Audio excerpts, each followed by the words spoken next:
शेळी कधी घेतली? ही शेळी मी लॉकडाऊन मध्ये घेतली होती 11,000 रुपये.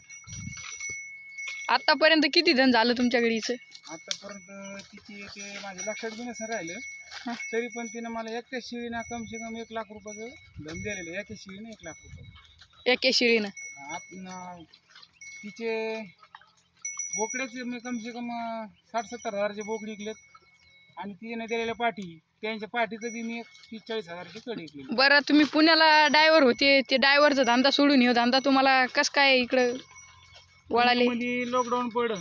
हां, लॉकडाऊन ते कुठली बिमारी होती, कोरोना.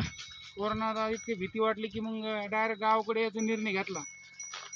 गावाकडे यायच्या निर्णयामुळं एक शेळी घ्यायचं वाटली. मी गट काढून बचत गटाचे पैसे उचलून लोकांचं देऊन जे 11,000 रुपये उरले ते त्याच्यात मी शेळी घेतलेली. ही शेळी होऊन एक घेऊन एवढे झाले? कम से कम आता हे सगळे किती असतील बरं आता? माझे लहान मोठे 18 आहेत. 18? आणि आताच ती निघलेत. एवढ्यामध्ये एक 40-50 हजाराची कडी विकलेत. बरं, शेळी पालन पुरचं आहे का?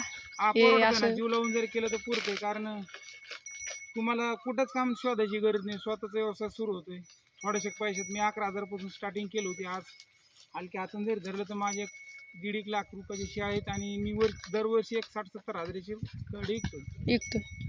3 वर्ष झालेत कंटिन्यू. मला 70-80 हजाराची पिल्लं होते. बरं, यांना खुराक काय देता?